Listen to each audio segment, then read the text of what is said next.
All right, y'all, let's have a conversation. This is Dr. Amy with Life Conversations with Dr. Amy's podcast. And we're going to be talking about spirituality and meditation today. We have our guest here, Miss Jennie Lee. She's an award-winning author. She's a certified yoga therapist and spiritual coach. She has counseled private clients worldwide for the past 20 years. She's had studies in yoga philosophy, spiritual psychology. She has a large toolbox of practices that promote optimal well-being and purposeful living. She will offer us a strategic guide for implementing conscious personal change now. And then we're going to also discuss some of her books, especially the Spark Change book. We'll get deeper and delve deep in some of this. But let's let Miss Jennie Lee tell us a little bit more about herself. Hi, Dr. Amy. So good to be with you today. Thank you for having me. I am joining you from Hawaii. I live in Hawaii and have been here for 13 years. Let's see, what can I tell you about my journey through yoga and spirituality and meditation, all of that, so much over the last couple of decades. I started out, like many people do, in a physical practice of yoga, like the exercise form of postures and yoga classes. And then I started learning more about yoga philosophy and the teachings that around meditation and the inner practices of how we can come into greater alignment in our lives. My first book, which if we can touch upon later, is called True Yoga, and it really dives into the lifestyle practices of yoga. So things like practicing peace, really walking in the world with an active orientation to be a peace bringer. Practices like simplification. How do we purify and simplify our lives in order to have greater inner regulation and calm? And I think those two, the peacefulness and the simplification, go hand in hand, certainly. So this has been my domain for 2+ decades. I've taught lots of physical yoga classes. I coach people in beginning meditation practices. Within all of what I do, I'm always, recognizing that what I call our innate spirituality. I believe we're all spiritual beings here having this human experience in different forms, and our expression of that is unique and different to each one of us. So I really honor everyone's unique path in that regard. Thank you. I know when people hear spirituality, they think religion. Like myself, I'm a Christian. I believe in Jesus Christ. I honor God. I try to live that way, to live a life that is pleasing to God. So when you say spirituality, can you clarify that for us when you say as a spirituality? Sure. So to me, when I think of spirituality, I think of that, like, what is greater than me? That essence, which is greater than me. So call that life, call it God, call it energy, call it consciousness, that whole essence of that which is greater than myself. I think of religion as the form through which we worship that which is greater than us.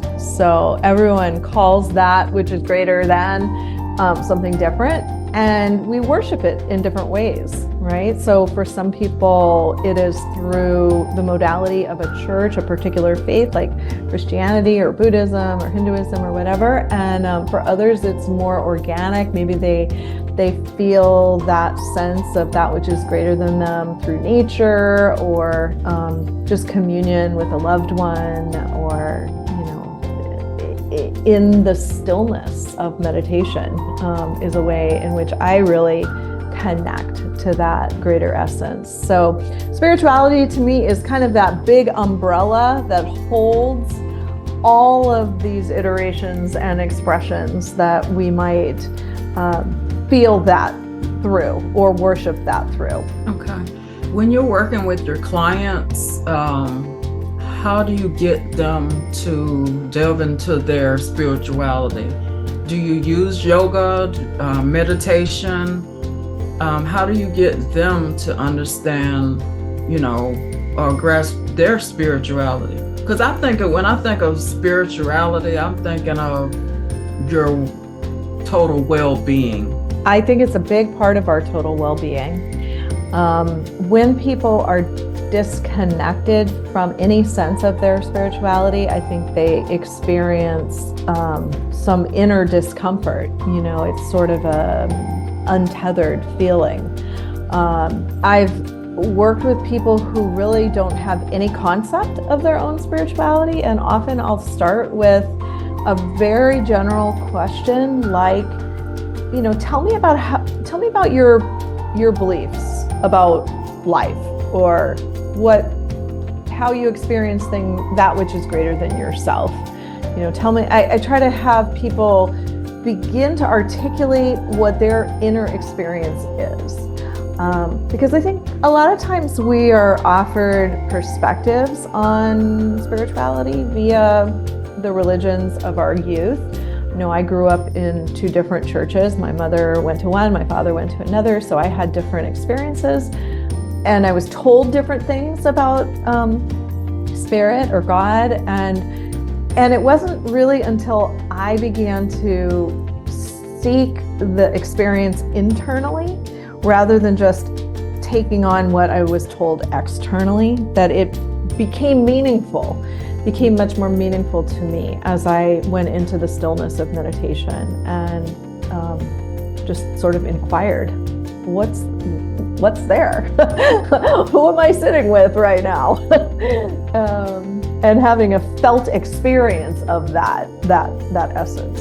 Yeah, and I can relate, going to church as a little girl, entire family. It was a family church, and you learn things as a child and things are instilled in you. But then as I grew up as an adult, I began to have a closer relationship with God. And right now I'm in a discipleship class. I'm learning more about the Bible. It's not just about reciting scriptures. Okay, how can I apply this to my life?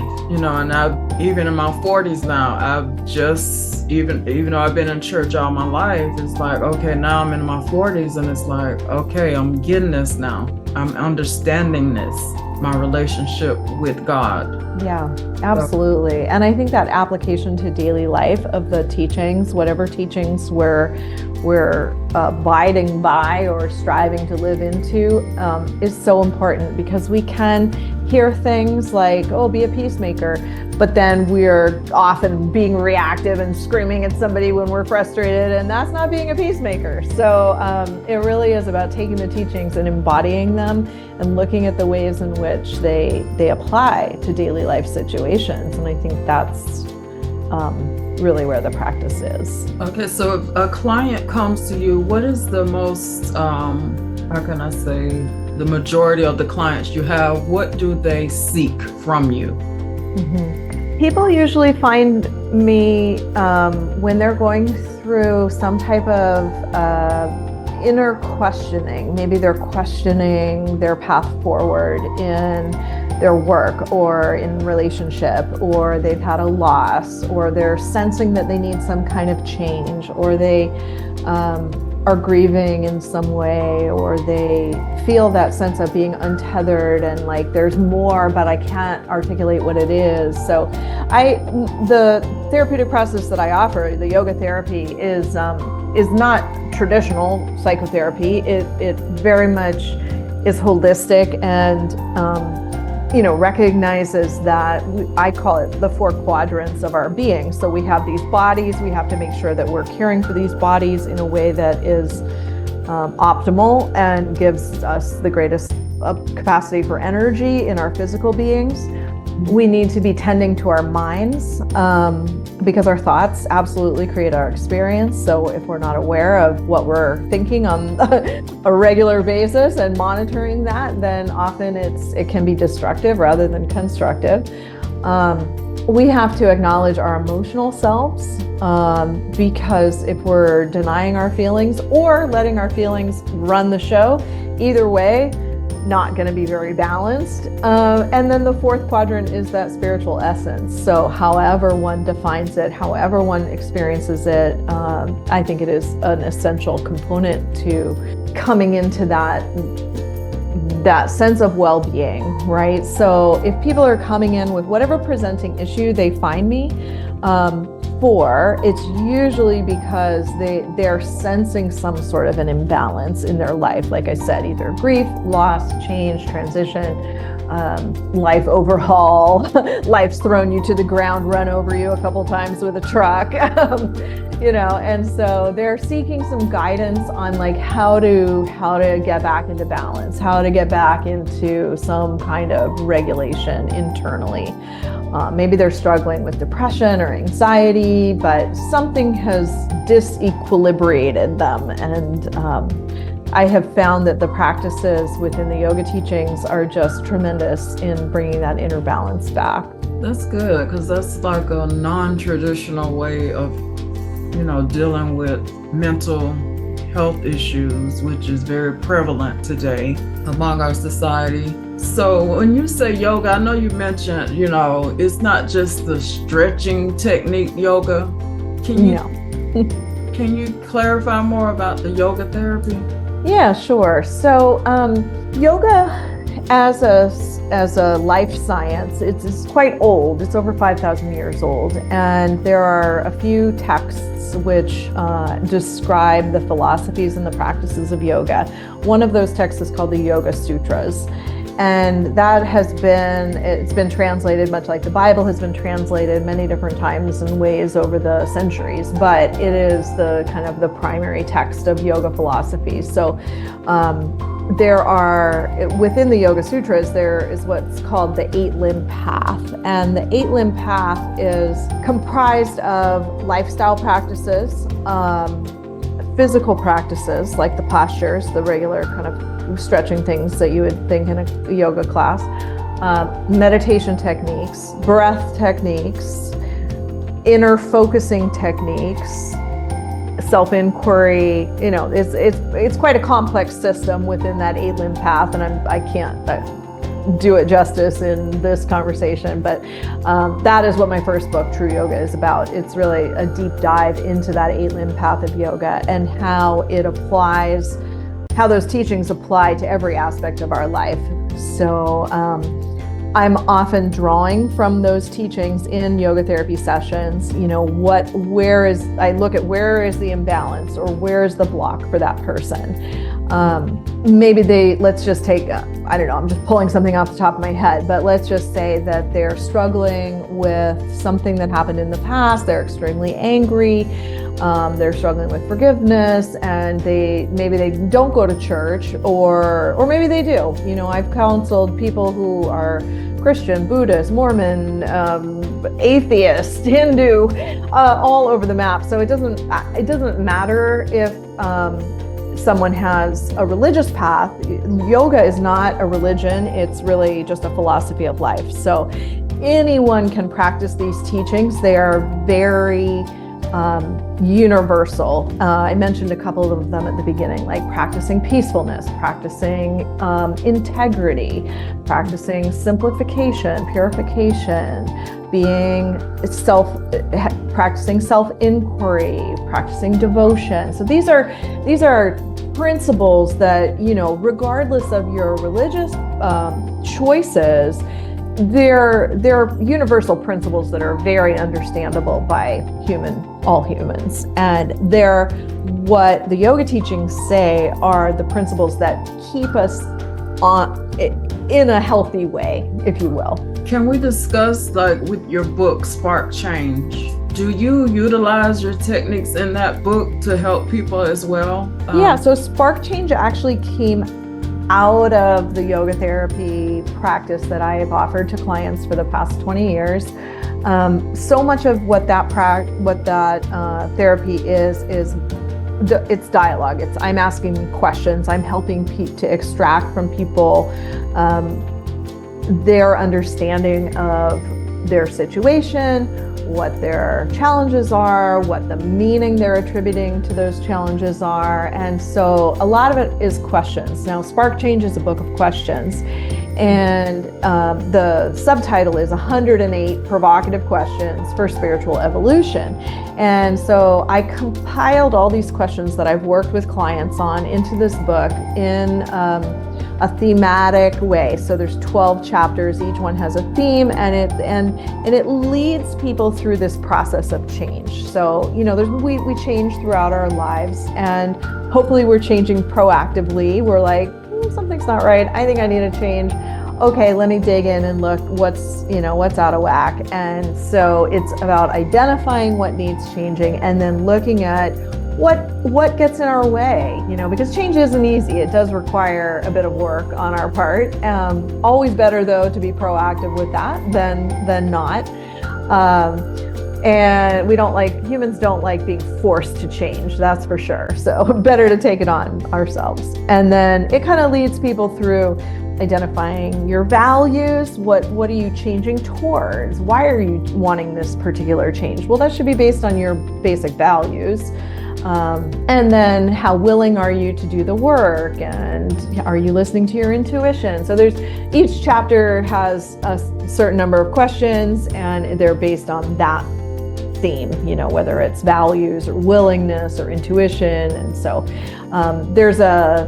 people can dip into the book and just pull any question out that might feel applicable to their situation at that time. You don't have to work through it cover to cover, but it is laid out in a way that is a logical kind of trajectory of change. Yeah, when you said that, I just moved from Florida to Texas, and that was a big change for me because I never lived outside of Florida. I was born and raised in Florida, and I just felt after the new year, I just felt 2024 was a year of new beginnings. I needed to change. That's great. I wanted a new environment, and it wasn't nothing in specific.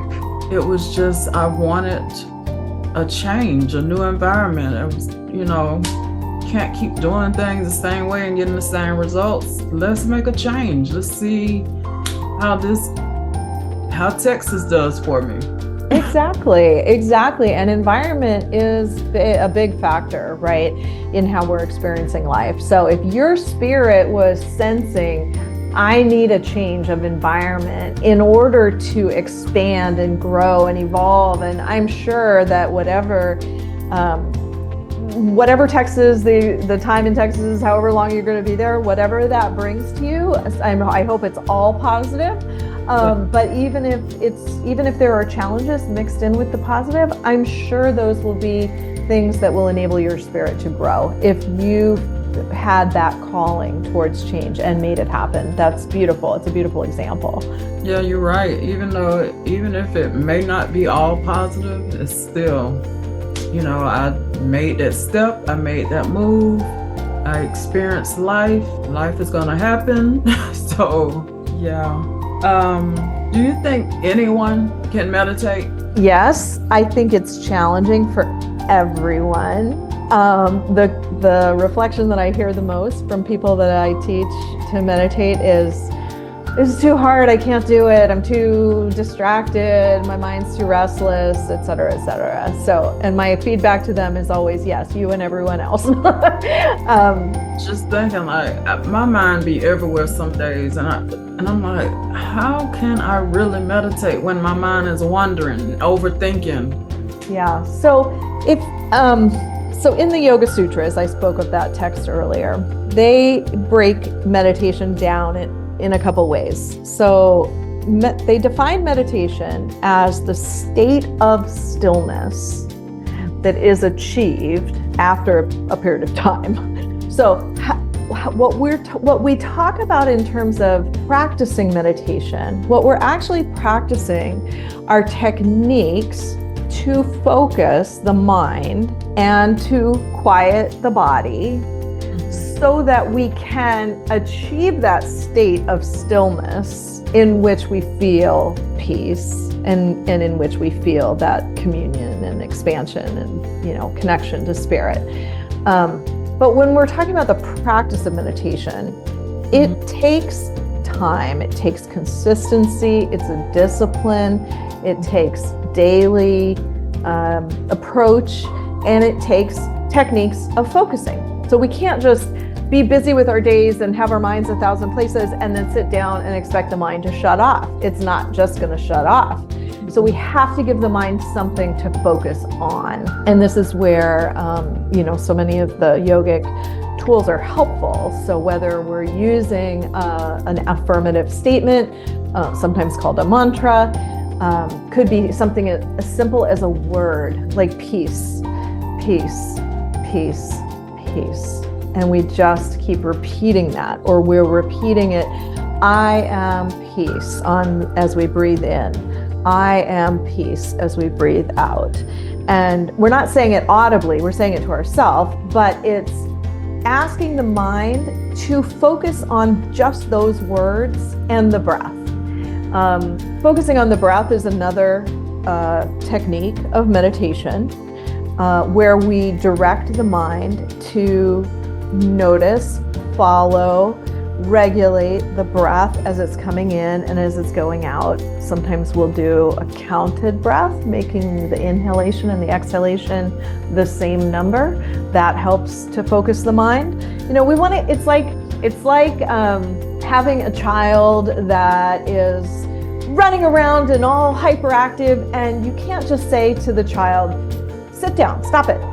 You have to distract them and give them something to focus on. Hey, let's color now. Here's 5 crayons, draw me a picture of a tree. And so that's what we're doing with our minds. We're treating it as gently as we would a little child. We're saying, okay, I know you're all over the map right now. Let's sit down. Let's take the crayon of the breath. Let's just use that for 5 minutes. And we're gonna put all our concentration on feeling the breath moving in and out of the belly slowly. And then maybe we add in those words, I am peace, with the inhalation, and I am peace with the exhalation. And I guarantee if we really concentrate for 5 minutes doing that, you're gonna feel a lot better. Yeah. It's just like you say, don't do it in a moment where you know you got a lot going on and you're stressed. Maybe at the end of your day, right before bed, or early in the morning to start your day. I like early in the morning personally, because hopefully nothing has come in prior. I try to meditate before I check my phone.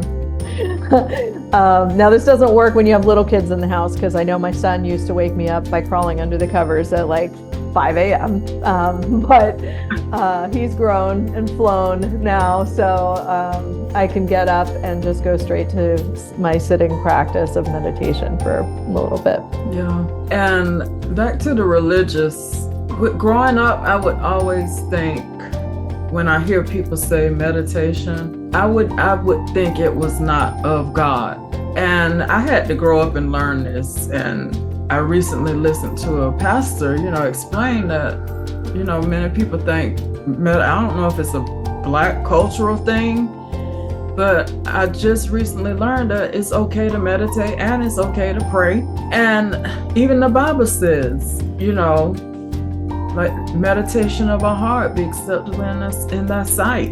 And then when you saying it's all about being still, it brought me to that scripture that says, God wants us to just be still and know that He is God. So during that meditation moment, you can be meditating, take that time to meditate first and be still, then pray, talk to God. So I was just thinking of a routine I need to really start doing, because I try to pray before I do anything when I get up in the morning. But I think I need to incorporate the meditation in with it.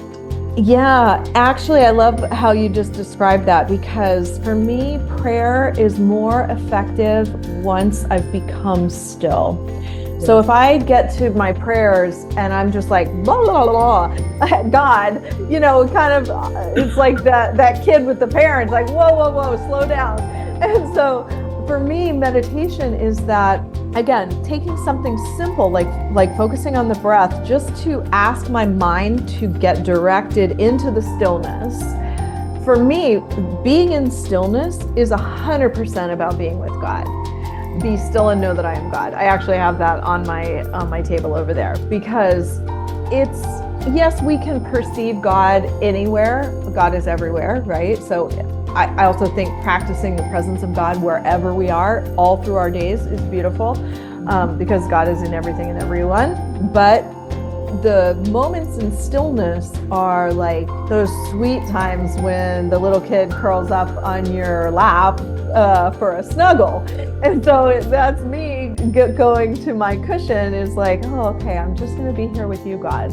And then when I've gotten quiet and I'm in that nice warm cuddle, then the prayer is so much more effective, because I can deliver either the gratitude or the request for help or guidance in a way that is calmer and probably more likely to be heard.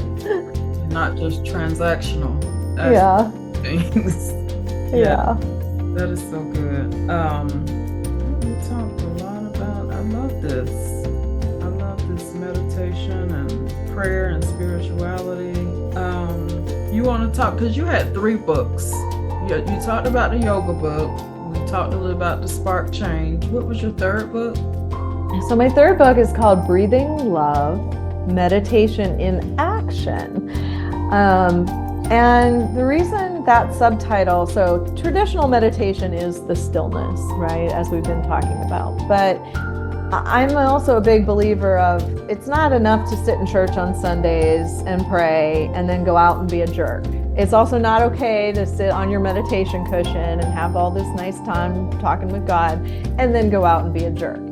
So we have to take our practice out into the world. And so for me, Breathing Love, the title of the book, is about the remembrance that that is my intention. I want to make every breath a breath of love. I want to meet every situation with love. I want to be in my meditation practice, whatever I'm doing, whatever action I'm in, whatever conversation, whatever, and sometimes that's easier than others, of course, when we're with people who we're harmonious with and who love us, but then there's others who might have different political views or different needs of the moment, and then we're just feeling all stirred up. But hey, if we can remember to breathe love, because that's the highest, my highest intention.